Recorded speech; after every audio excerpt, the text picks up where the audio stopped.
Welcome to the Black X2 channel. My name is John, and this is episode number 18 of the 5. This is with KB from KB Loves Movies. If you're not familiar with him and his channel, you should immediately go to the links below. Go subscribe, follow him on Instagram. Really, really cool guy. I was introduced to him through Nathan Jones' channel when he and KB were talking about Criterion films. This is a little while back, and I immediately thought this guy would be so fun to talk movies with. He is incredibly knowledgeable. I had so much fun in this conversation, so I hope you enjoy this, friends. And again, please do check out his content. He has really, really outstanding content, a really cool collection that he has, and I, again, thoroughly enjoyed this conversation. And so KB, thank you so much for joining me for episode number 18. Friends, I hope you enjoy this episode. So here we go. It was the first time we got to see a movie in Manhattan, and she took us for this new thing called frozen yogurt that we had never heard of before. So we got Froyo and Rocky on the same day. That's a good day. Yeah, it was a memorable day. Not only did I go and see this movie that everyone wanted to see, I also went to a flea market and bought my Atari that day. Atari 2600. That's amazing. Another great day in the life of KB. Yeah. And look, I didn't mention one horror title for you. Hey man, always appreciate it.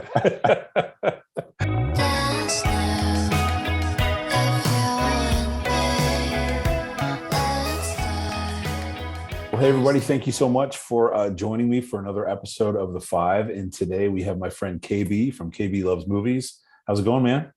Doing well. How are you? I'm doing very well. Thanks so much for having one of these conversations with me. I appreciate it. Man, thanks for having me. It's been a long time coming because I pretty much watch every episode of The 5. And on my channel, I do conversations with movie lovers. Yeah. And like there's a similarity in like not necessarily the things we ask and everything, but just that attraction to other movie lovers and just wanting to vibe with them and spend time with them talking movies. So when I first saw The 5, I'm like, this is perfect because you get something out of it, the audience gets something out of it, and who doesn't love talking about their favorite movies? So it's something for everybody. Absolutely. It is. It's funny. It's kind of like, I enjoy it very much. Like I'm enjoying meeting other fellow collectors and YouTubers. Mm-hmm. And I do leave with just this massive list of movies that I get to go watch trailers on later and add to my wish list. So it's a lot of fun for me. I enjoy it very much. Hopefully I give you a few. Well, what's been crazy is, I mean, I think this is episode 18 or 19. And you would think there'd be way more crossover on picks, but there isn't. Like there's just such diverse picks. It's been so fun for me. There's a couple that you'll see every once in a while, like E.T. is pretty popular. There's a couple little ones, but other than that, it's been just an amazing, like an array of different picks from all kinds of genres, from all decades. And so I've really enjoyed it. Well, two of my favorite episodes, I realized that we had crossovers, but I'll mention that as we get into it. And I try to avoid it. Okay. Well, sounds good. Well, before we dive into the 5 questions, I did have one question for you. And then one of the things I want to say, I do love the conversations you have on your channel. I know you recently did one with James from 20th and 21st, and who's a super cool guy. And Nathan Jones, who I think you did one with him. And I know you've known him for a while now. Yeah, he's my buddy. Yeah, that's cool. I think actually the first time I became aware of you was on his channel. And I think it was a Criterion hunting video maybe you guys were doing. Yeah. We took advantage of the July sale last year, and he came up to Kansas City and we met there and we hung out, went to eat, and just looked through all the Criterion Blu-rays that they had. And I was like, oh, have you ever heard of this? He's like, got it. I was like, okay, what about this one? Got it. I was like, you got a lot. He has quite the collection. Yeah, he does. But it was fun. He's a great guy and very knowledgeable on his movies and music. So just my type of person. Besides movies, I'm also a music person like yourself. Yeah. And when I was younger, I used to DJ and all that good stuff. So uh, just a broad array of genres that I'm into, and mixing them together is fun sometimes too. So That's it's great. awesome. Very cool. Now, my question to you is actually on Criterion, and so Yeah. you and Nathan doing one. So with the July sale coming up, are there two or three that kind of are pretty high on your list of, man, I'd like to get these two? And then the second question for you Yeah. is, so like just about 2.5 years ago, I was brand new to Criterion. I don't have a massive collection, but I have a decent collection now. But I was brand new, and I was looking for recommendations of, if I'm going to start in Criterion, where would you say, what are a couple of films to start with? So I guess my questions are for you is, what are two or three on your personal wish list? And what are two or three that you'd say for someone new that you go, oh, these would be great to start your collection with? Well, two or three that I'm looking forward to picking up next month. Top of the list, it's one, it'll be 2, 3, 4, 5, is Double Indemnity on 4K. Yeah. I almost bit the bullet with the 30% off and did it before July. And I'm like, patience. So that's number one. Number two is Raging Bull. I'm a big Martin Scorsese fan, so I want to have his movies in the best format possible. Also a big Hitchcock fan. I did the month of Hitchcock last year with Ken from Mid-Level Media. So I think last year or the year before, I just tried to get as many Hitchcock movies as possible that I didn't have in my collection. And I think I'm going to do the same thing with Martin Scorsese next year. So Nice. I would say those two are at the very top for next month. As far as starting,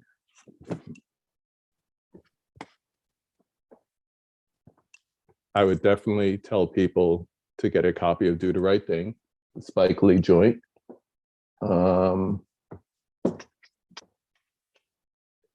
Some introduction to Kurosawa.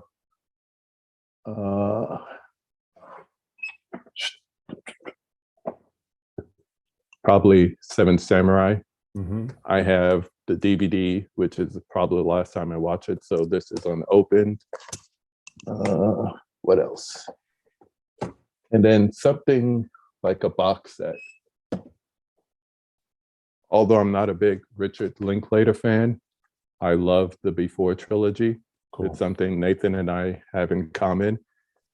So 3 movies, very much like Boyhood, told over a series of time, same actors coming back for all 3 movies. So they have excellent box sets. So I would say start with English movies to kind of ease yourself into it, and then get one of the master auteurs like Kurosawa. Nice. Very cool. Yeah, Seven Samurai, when I was like researching it about Criterion, when I first learned about it, it seemed like it was one of those ones where you're in once you've gotten Seven Samurai. Yeah. So, and it's not the shortest movie in the world, no, but it's not. It's a story that once you get into it, you're kind of caught up in it, and you just want to continue watching to see what happens. So I think that's kind of the lore of Criterion movies. It's not your typical studio title or back catalog title that you could just say, oh yeah, I saw that when I was, this age or whatever, or I remember that. Most of them you probably never heard of, but there's an entire world of cinema out there for us to discover. And, there's entire decades of movies just here in the States for us to discover too. So I think as true movie lovers, it's not just picking up the latest and greatest, but also going back, Citizen Kane. You can't appreciate Citizen Kane looking at it through today's eyes. You have to look at it through these camera techniques were never done before. And a lot of filmmakers today still can't do those camera techniques today based on something that came out, decades ago. So you have to take it with the time, and also with maybe the politics of the country, or just the time it was made. Yeah. Yeah, I found when I was introduced to Criterion, it just I thought, oh man, there's going to be probably 2 or 3 or 4 films in this collection. It's going to be great to have. And then the list got bigger and bigger and bigger. Yep. So there's a part of me every month when that email comes out about what's coming out. There is a part of me that's super excited, like, oh my gosh, I wonder what's going to be released. And there's another part of me that's like, I hope I don't want any of these because I don't want the list to grow more. So Yeah.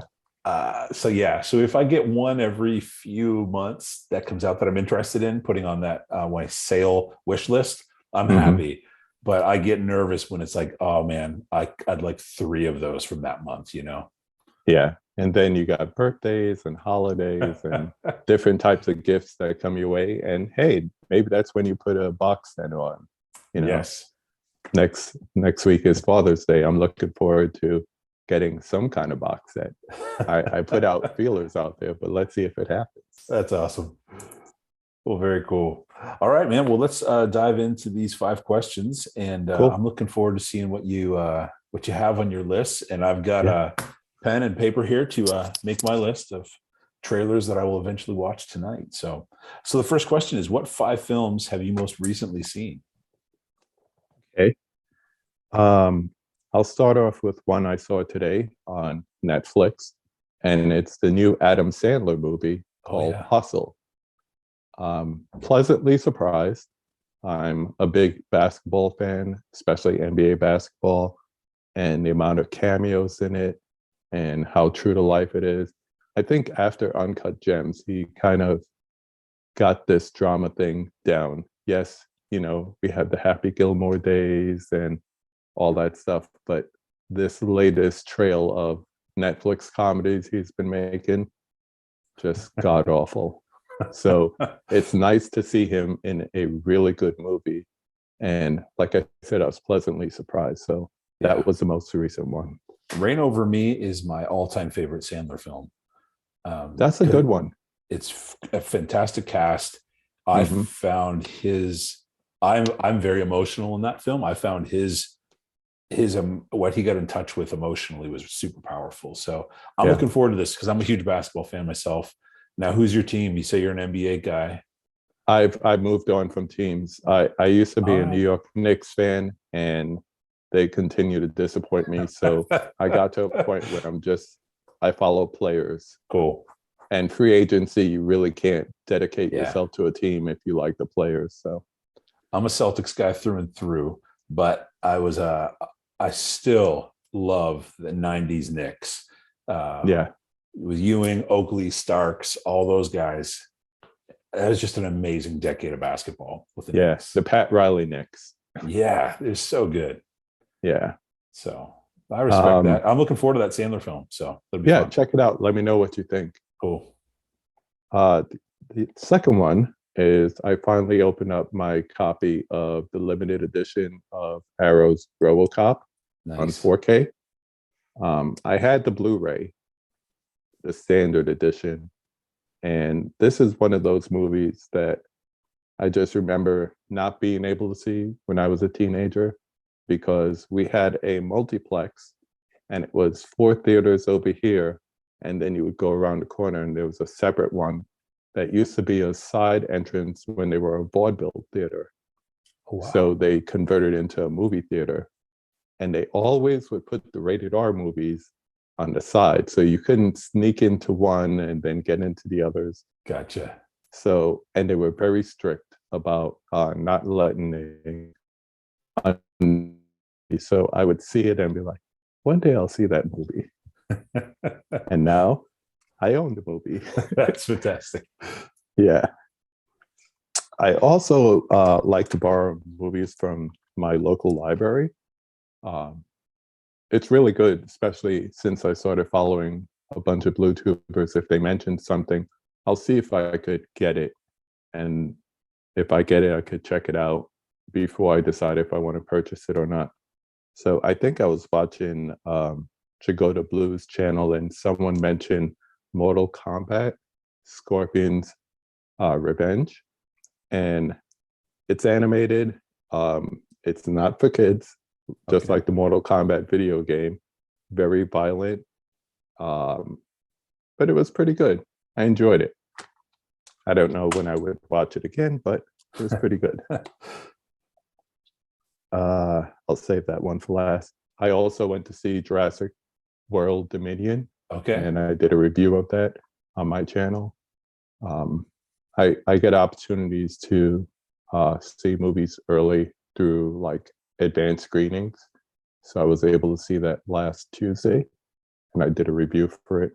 Nice. Yeah, really sad conclusion to what started out with a classic in '93, with Jurassic Park. But, Mhm. Keep going back to the well one too many times. Sure. Yeah. And then finally, I got my first second sight 4K, and that is Drive. Cool. So Nicholas Winding Refn's drama with Ryan Gosling. I never owned it before in DVD or Blu-ray, but it was always one of those movies that I returned to over and over, borrowed it from the library several times. So when I saw it was coming out on 4K, albeit in the UK, I said, I'm going to get it. Now, Nice. there's a limited edition, big one with a hardcover book and all that. I was like, I like the movie. I don't love the movie. So this is enough for me. Yeah. I've seen quite a few people post about that box set. It's recently. beautiful. Yeah, it is. It looks beautiful, but I'd rather, I try to keep myself on a self-regulated budget with this stuff. And it takes a lot for me to go out and get something day one. So, like I saw You Got This Too. That was the day one, yeah. Yeah, because you're not going to get this after too long. So, stuff like that I might jump out and go get. But for the most part, I'm so about slipcovers. They're nice to have if I miss it, but I also get a movie I want at a greatly discounted price. That's my preferred way. And I would love to come to where you are and go shopping with you because you find some great stuff. Today at my Goodwill, I picked up Lincoln on Blu-ray, Moneyball, and The Other Guys. I didn't have any of those on Great Blu-ray. movies. Yeah, Great. and so there was a bunch of other stuff that they don't always have Blu-rays at my local Goodwill, but they had a ton today. But like you're saying, I regulate, and I was like, you know what, $6, 3 films, that'll be good. So I just found out there's a swap meet that takes place north of where I live. So one of these weekends, I'll go and check it out. we've got a library sale coming to this town on Friday, and a flea market. I don't have any flea markets around me, but we have one coming to town in July. So both of those are on my calendar, hopefully to find some decent stuff. But cool. All right. Second question is, what 5 films do you have your earliest memories from? Well, 2 that I didn't include in here. One of them was I saw Stephanie put it on hers for the answer to this question, which was Jaws. Yes. 6 years old, I decided I'm big enough to see this movie. We never made it into the movie, but it was like the biggest thing, and people were afraid to go to the beach and all that stuff. Just for reference, I got about 8 years on you. So, okay. I was little when it came out, but I was alive. And yeah, I still remember it was everywhere, and people were legitimately afraid of the movie, the poster, going to the beach. So I'm not including that. Another time I went to see a double feature, didn't know it was a double feature at the time, Swiss Family Robinson. Oh, yeah. And we stayed and we watched the whole thing, credits rolled, went to the bathroom, came back. And the second movie was this movie called Sparkle. It was not for my eyes to see in 1970. Gee.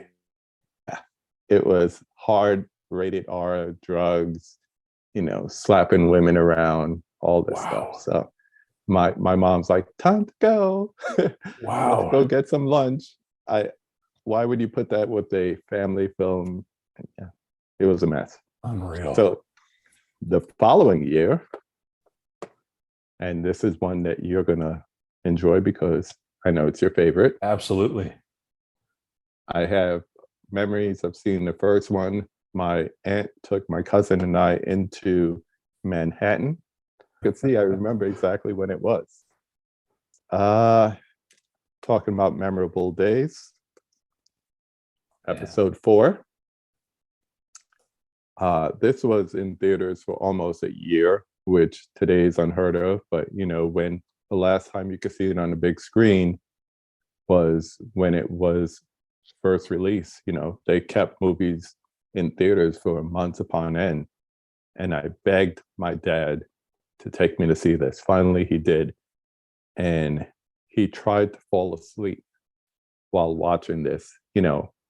Laser blasters going off left and right. He actually fell asleep. I give him credit. He was a hardworking man. He could not do it in Raiders of the Lost Ark, though. A few years later, 1978, Nice. we get. This was the movie of the summer. Everyone had the soundtrack.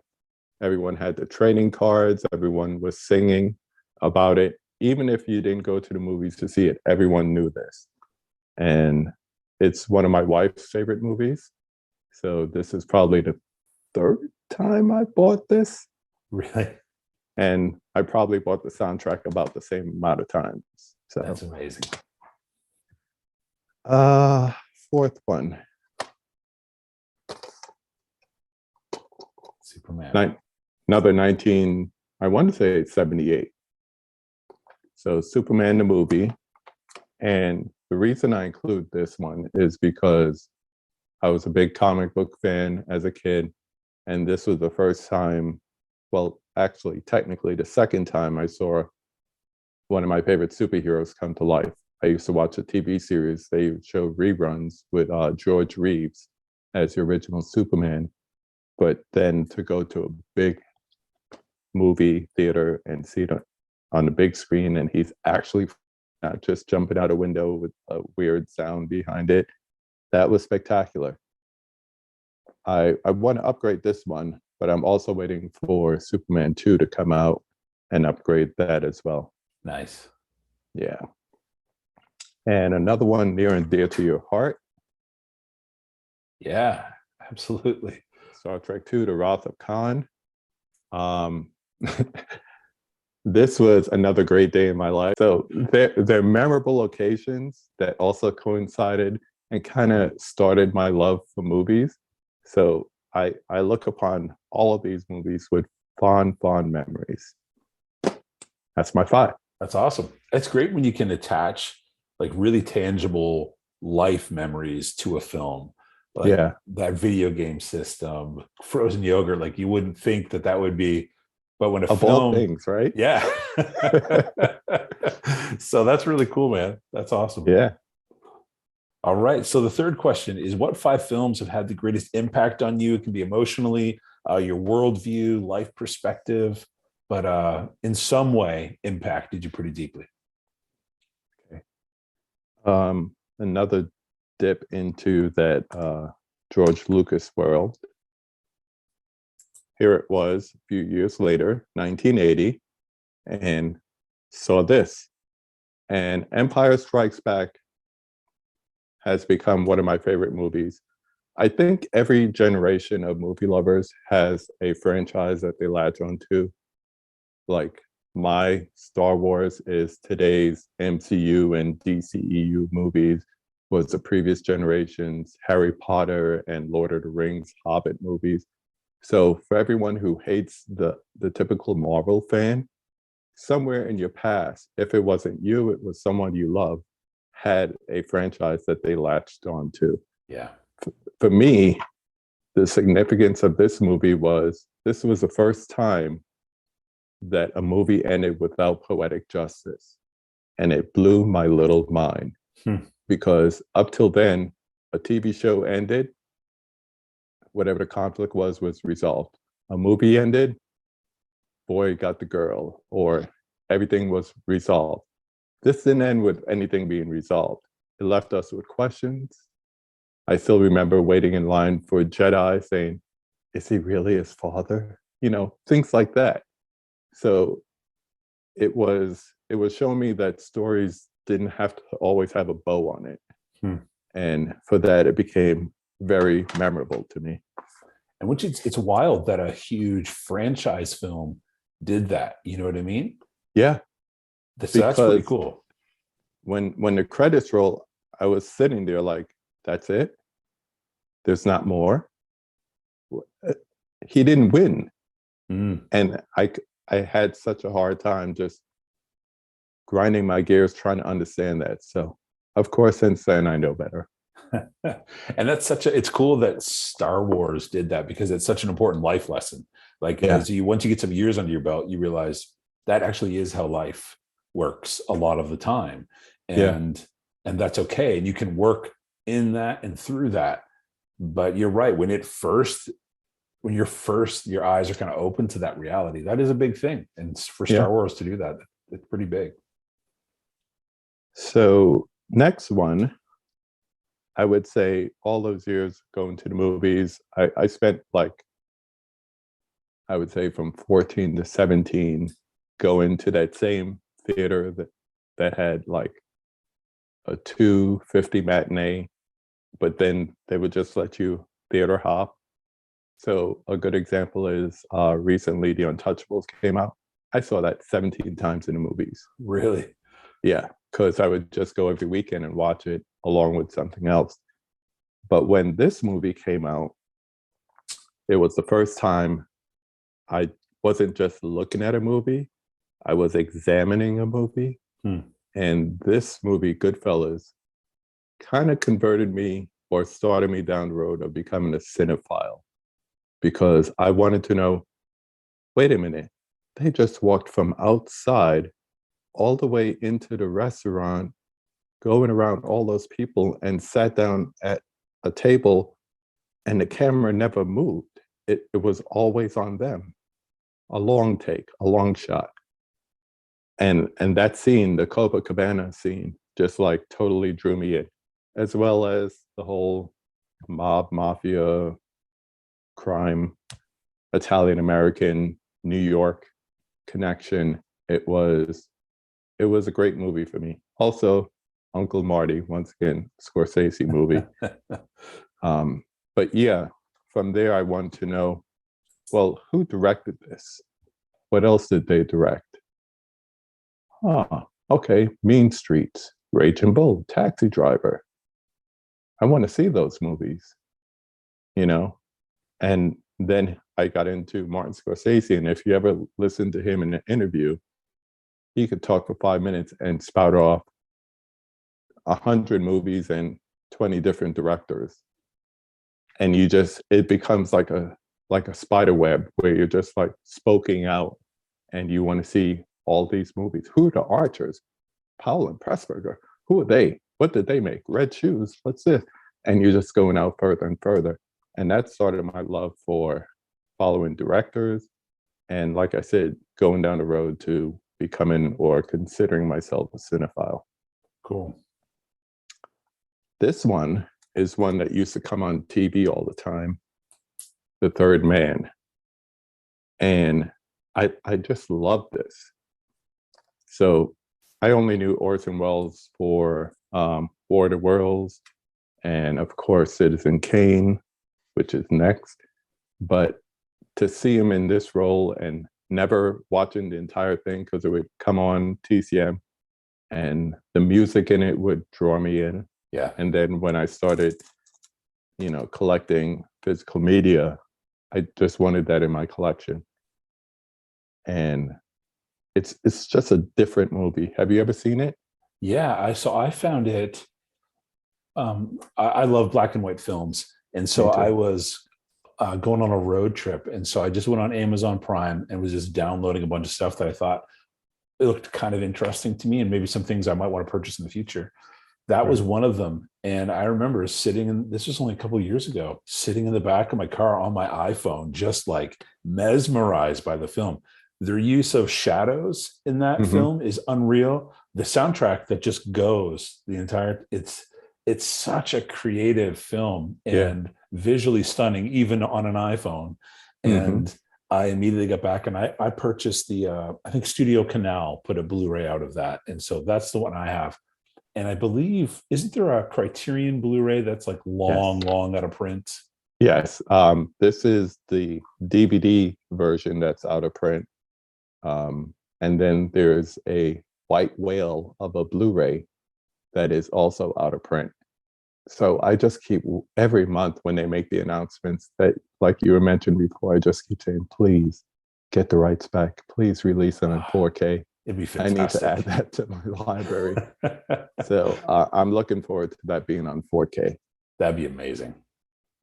Just like I was looking forward to this being the first 4K. Citizen Kane. Citizen Kane. I've watched this movie hundreds of times. Wow. I've bought it like three times. VHS, DVD, Blu-ray, and now 4K. 4 times. Okay. And it all came after Goodfellas, because now I understood that, there's an auteur behind making a movie. This person may not have wrote it, but they're directing it. Or sometimes they wrote it too. A good example of that would be Spike Lee, where he directs, writes, and sometimes stars in his own movies. And to know the power that Orson Welles had over this movie. And there was a not so good movie a couple of years ago called Mank on Netflix. And it was about Joseph Mankiewicz, who wrote the script, and all the drama surrounding that. It's like the more I find out about it, the more I realize this is something that will never be made again to the extent that he put into this movie. He has other movies, Magnificent Ambersons, all that stuff, but there'll never be anything like Citizen Kane. Very cool. And finally, for this question, this is actually a multi-answer, but I'll just hold up Clerks. So we have, what was this, 97? I want to say 1997. But this was the time, 94 maybe, when independent films started to make a splash that rivaled the big studio releases. So you had stuff like this. You had stuff like Spike Lee's She's Gotta Have It. These shoestring budget movies, Quentin Tarantino's early movies that, were made for pennies on the dollar, but made a major impact. This started my love with Kevin Smith and his movies. And like many of our Bluetuber friends, I went through a period where I was all about Kevin Smith and the View Askew universe, and every film. Chasing Amy is still one of my favorite films of all time. I have a friend who's coming out with a documentary called Chasing Amy. Really? Where he professes his love for it too. So I just like that time when independent films were just getting love from everywhere. I mean, after this, you had every major studio with their own independent sub studio to it. Fox Searchlight is one that's still around. Miramax is Disney, that's not around. So if anybody wants a good helpful hint, see how many Miramax titles you could swipe up on Blu-ray or DVD if you're into that, because most of them will not be released by Disney. So might as well get them while they're still available. Yeah. Before they go out of print, like that Third Man Blu-ray. All right, number 4. What 5 films do you consider to be underrated? I'm going to start off with my latest purchase, which is an upgrade. I'm on this mission to upgrade as many of my DVDs to either Blu-ray or 4K as I can. And this is my first Umbrella Entertainment Blu-ray from Australia. This one is called Run, Lola, Run. So I want to say it's early 90s. It was when I was getting into DVD collecting, and I had this very nasty, expensive habit of doing blind buys. Okay. When And I would say about 30% of the movies were good ones. A lot of them was crap. But this surprised me. It's basically a story of a criminal, and he does some smuggling for his boss, and he has a mark on him, and his girlfriend has 20 minutes to come up with the money. It's like $100,000 or something like that. And she's basically just running because she's on a time limit to get this. But they keep telling the story from different perspectives. So it's like it starts over again and it starts over again. And it's not a long movie, but you really get caught up in it. And I like unique movies like this. And I'm sure you've done this. You have a movie or two where someone comes home and you're like, you got to see this. Yeah. You've never heard of this before, but you got to see this. I remember a buddy of mine came over because he wanted to see Apocalypse Now on my home theater at the time. And then we ate and he was still hanging out. I was like, you got to see this. And I threw this on, and he had never heard of it before, but he loved it. I wrote it down. I've never heard of it either. So I'll be watching the Yeah, trailer it's later. fun. I told you, I'm not going to give you a lot, but I'll give you a few. I'm sure someone has brought this up to you before, and that is Alita Battle Angel. I've never seen it. I've heard of it, but yeah, I've never seen it. It's never come up on the 5 yet, but it is based on an anime story, and there's a series of them, but it bombed at the box office, so we'll probably never get to see the rest of the series. But this is probably one of the better looking 4Ks and better sounding 4Ks. And because it was critically panned, it's cheap. It's always out there cheap. So I'll give you some people that are in it. Besides the computer generated main character, you have Mahershala Ali, you have Jennifer Connelly, and what's his name? He was in Inglourious Bastards. Anyway, I'm really trying to remember now. Christoph Waltz. oh, he's fantastic. Yeah, I pretty much like anything he's in. Absolutely. So, yeah. Now, why did it end up getting panned? What was the people's general problem with it? I think when it was released at time with other bigger movies. Oh, okay. And it was a sci-fi movie that I guess people could not connect with. And it was also delayed a few times too. So I think that kind of drew people away. But I was excited to see it when it came out in the theaters. And this is probably one of the first 4Ks I bought when I started collecting. I got it on like Black Friday for like $10. Oh, wow. So happy to have that. This next one, I have the Blu-ray somewhere, but I don't know where it is. I have 3 kids. 2 of my children are into movies as well. Not as much as me, but they have mini collections in their rooms. So like my daughter has stuff, my son has stuff, I have stuff downstairs, and I'm starting to do my shelving. That's what you see behind. And my wife's like, let's try to get them all into one place. Let's consolidate. So I'm pretty much going to have another shelf over here soon enough. So, but the movie is Dark City. Have you heard of this one? I've heard of it and I've seen the cover, but I've never seen the film. Yeah, it's a strange dystopian sci-fi film. Kiefer Sutherland, another Jennifer Connelly movie. William Hurt, late William Hurt's in it, and it's a snapper case. But it's just one of those movies. I went to the theater one day, nothing else looked interesting, and I went to see it. And fond memory, I lost my wallet that day. But I think I was enjoying the movie that much, I didn't realize it fell out of my pocket. But great movie. Great movie.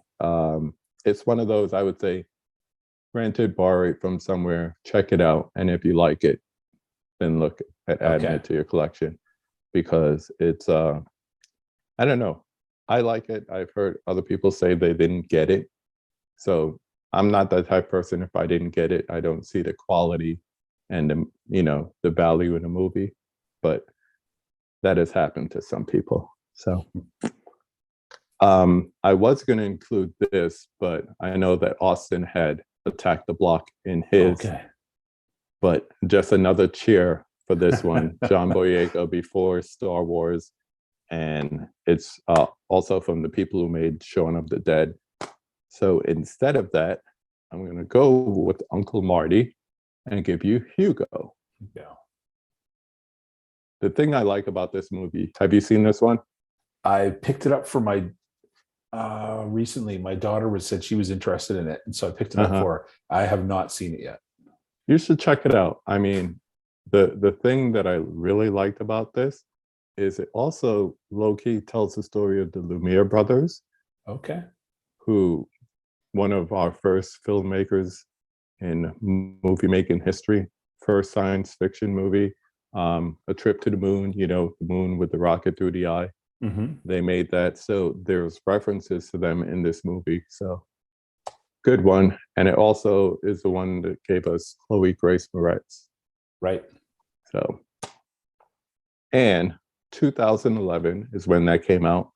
What also came out that year, not to be shortchanged, is The Adventures of Tintin. Mr. Spielberg made this one. This was another, I think it was like a French graphic novel or comic book series that they decided to make a movie into, the animated movie. And it's pretty good. So 2 movies from the same year. I would say they're equally great. And I don't hear enough people talking about it, especially Tintin. But they're pretty good. I've never seen Tintin either. Yeah. Yeah. I need to give check them shot. out. I'm really interested to see what you think about them, as well as anything else you're writing down. Well, Alita Battle Angel, when it was coming out, I heard tons of buzz around it, but I never picked that one up, didn't rent it or anything. So I do need to give that a shot. Yeah, it's pretty good. Cool. All right, man. And the last question is, what 5 films bring you the most joy, hope, laughter? They put a smile on your face. Do you have a movie that you could recite the whole thing from beginning to end? Dumb and Dumber. That's right, because you watch it for an entire year. Yeah, so that which is for cinephiles, puts me probably at the bottom of the pile. Yeah. You love what you love. That's the beauty of film as an art. And for me, it was one of those. It just had a great story for us. With us, we literally couldn't afford to rent another VHS at that time, and so it means a lot to me. So I've got a VHS copy. I've got a DVD copy. I'm waiting until they release the theatrical on Blu-ray, and then I'll pick up a Blu-ray copy, or 4K. That'd be fantastic if we got a 4K out of there. Yeah, but yeah, no, I love that story. Yeah, I love it. So that's mine. For me, it's most John Hughes movies, but Ferris Bueller, man, that's this and The Breakfast Club are my 2 John Hughes movies. And I know you always say that you have like the 80s is a void for you. But I was thinking about it yesterday. My wife agreed with me. So you really start to get into movies like around 12, 13, going into your teenage years. That was the 90s for you. Yeah, it is. This was the 80s for me. Right. So all those 80s movies, like all the ones that Mel mentioned, I had them all on VCR. I used to get them from the video store. So 86, 85, 88, all the John Hughes movies, classics for me. Classics. So I saw that for the first time this year, and I absolutely loved it. And it was one of those ones where it's like, some people have the feeling of, why didn't I watch this one yet? But for me, it was, I'm so glad I got to watch this for the first time now, because it was so good. I loved the secretary, the principal's secretary, and Ferris pulling the pencils out of her hair. Yeah, and Ferris Bueller's best friend. I forget his name. The tall fellow with the glass. Those were my two favorite characters Yeah. in the film. But I loved it from front to back. I loved it. Hmm. Let's go back a little bit. I know that you're a fan of movies from the 30s and 40s, so Yes. Yes. I can watch this and all the sequels. Probably one of the first movies that had sequels to it. Five of That's them. true. Yeah. And I could watch Powell and Myrna Loy just with their little quips and their little the timing of their dialogue is perfection. Yeah. And of course, the dog, everything is great in this movie. And the sequel with Jimmy Stewart as a bad guy, great. What's great about those eras of films with the dialogue that was doing what it was doing, it was like music. It was like score rhythm to music. It. Absolutely. It's music and it's so fun to listen to. Yeah. Yeah. I mean, even if you look at the old gangster movies, I mean, the way they spoke was kind of over the top, but even that had like a certain rhythm to it. So I love it. Yeah. Cagney is super over the top, but there is rhythm to everything he's doing. Yeah. Yeah. Also, Edward G. Robinson is another one who's up there. Yeah. I don't care what he's in, Double Indemnity, any of them, just the way he speaks. And it's almost like he's waiting to punch in from the other person talking to hit his line. It's great stuff. Great stuff. This is one I had to get from my daughter because she keeps it in her room. And I can't wait for the 4K of this. Amadeus. I've never seen it. This is fun. This is music history, although, they take certain liberties with it. And although you see the name of the movie, it is not primarily about him. And that's all I will say about it. Okay. The director's cut that I have here adds about 20 minutes to it.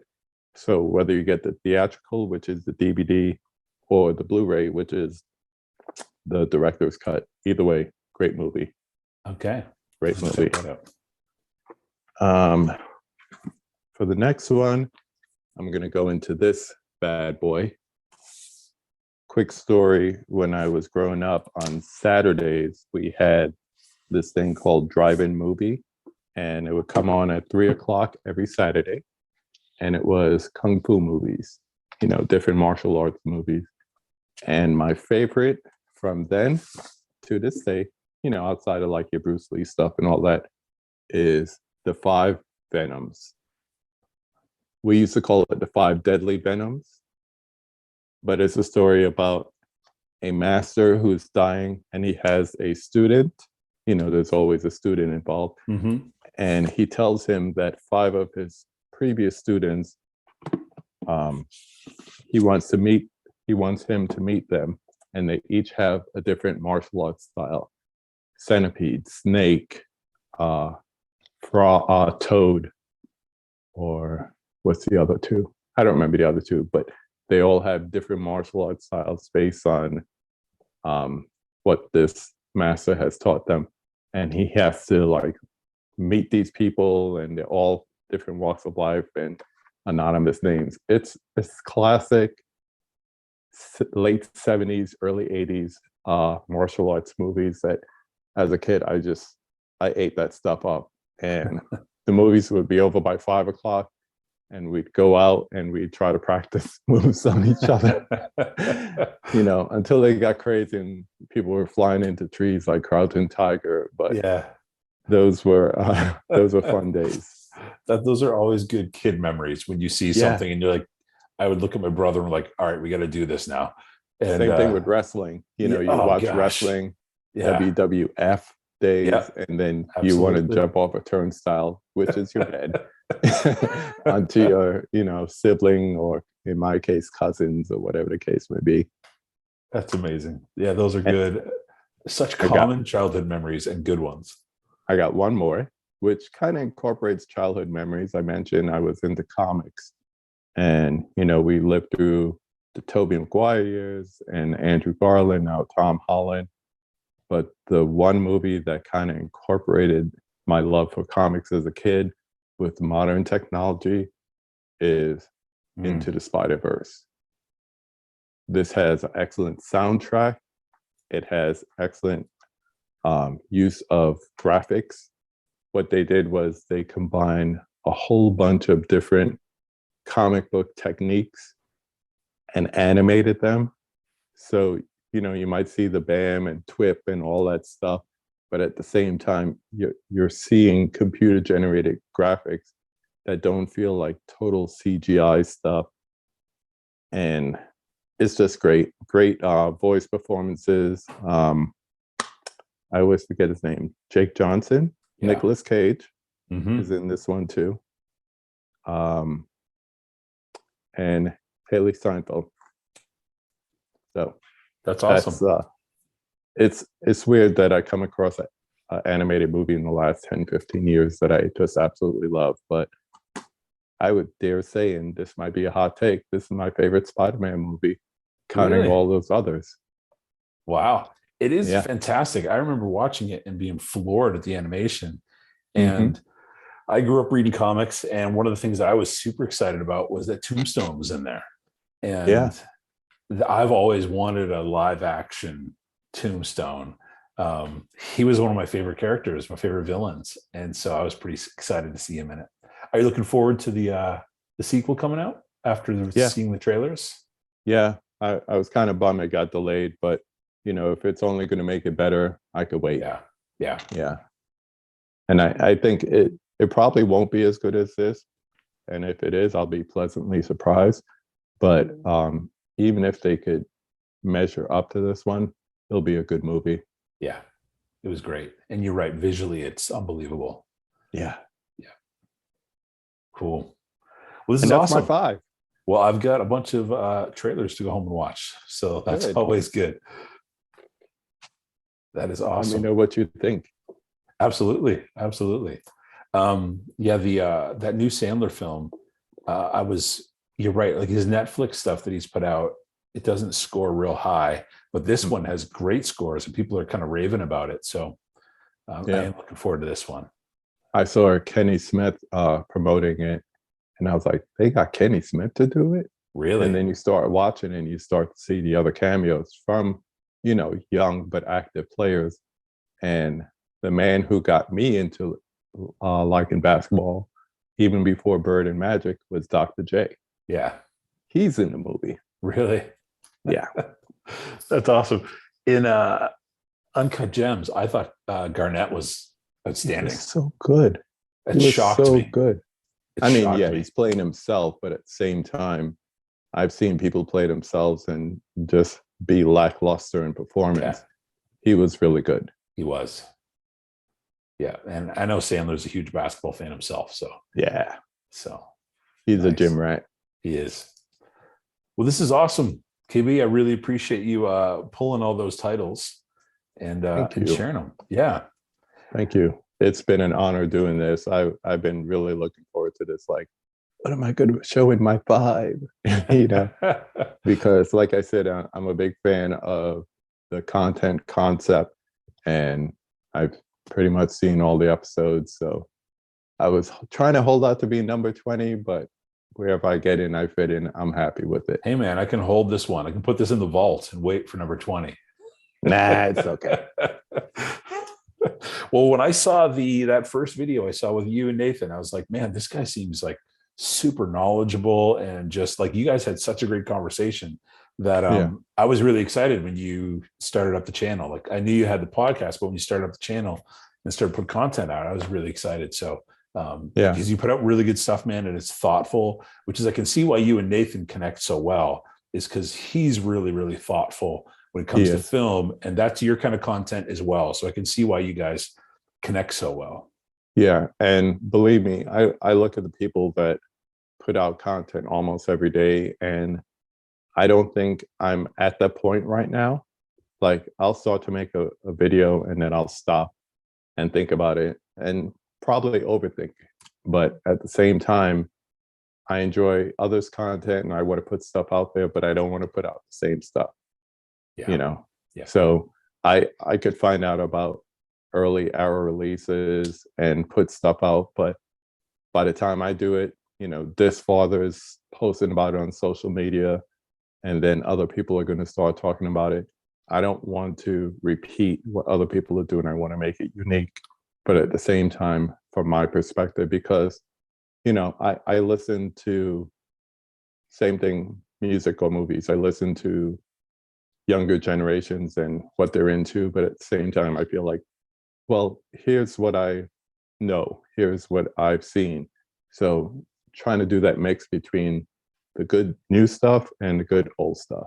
Yeah. And that's part of what I like about your content too, because a lot of people don't know who Jean Arthur is. And your passion for her and many other actors and movies from the 30s, 40s, 50s, that's needed. How many times are we going to talk about, Spider-Man No Way Home, Right. or the newest whatever that just came out? We need that mix of content. We need to educate each other too. That's the beauty of the arts. It's learning something and just growing your love for it in different ways. Yeah. I totally agree with you. I enjoy everyone I think has certain, if you're in this community, there's certain content creators where you go to almost for an education. And which is one of the reasons I've connected so well with Stephanie. I just learned so much from Stephanie, and she and Nathan have opened my eyes to films that I never ever would have come across my radar if it wasn't for those guys. And so there's a great education that you can find. And I do love talking Spider-Man. Like, I've got all of them.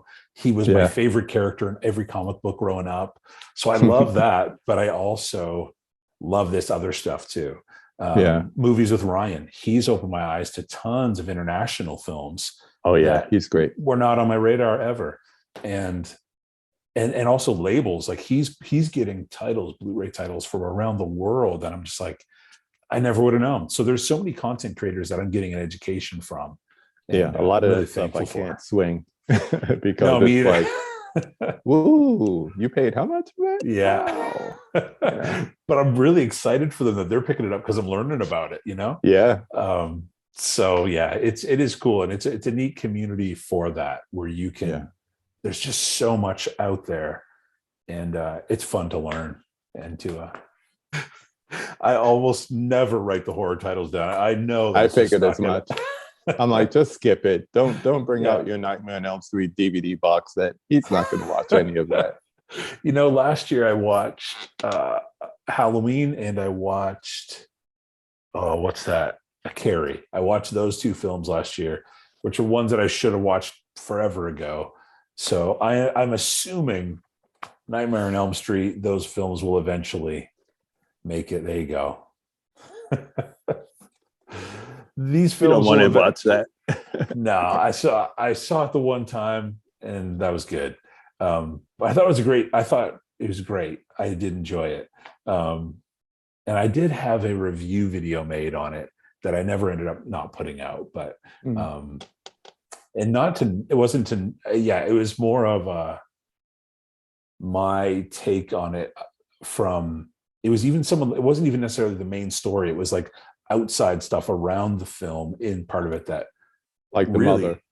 Yeah, the mother was like one of the biggest things for me. And there was like, so she irked me. Like, she was making me, it was almost like here are 15 reasons why everything that this mother is saying is wrong and why you should never listen. And she's terrorizing her child. Yeah. And so for me, the film that was almost distracted me, the mother and her and everything she was about. And because I just felt so horrible for this kid, like, who was mentally, emotionally, spiritually abused. And so my head was there. It was less about the horror film, and it was more about this kid who needs to be rescued. But that's the true horror of that movie. It's not, the bucket of pig's blood at the end. It's true. It's everything leading up to that in her life. Not about the supernatural part. That's almost like a side element of the movie. The true horror is in the things we face in life. Yes, absolutely right. And the jump scene at the end was great. Yeah. Yeah. Spoiler alert for anyone who hasn't watched it in the last 40 years. Like myself. So I'm sure Nightmare on Elm Street, maybe this year, maybe Halloween this year, we'll pull one of those. So yeah. So cool. Well, KB, is there anything coming up on your channel you want to make folks aware of that, or some content you've recently put out? I know you do reviews. I know you've done some reviews I've watched of yours where you literally walk out of the theater and you're on the curb and you do a quick reviews. So anything that you want to make people aware of to check out on the channel?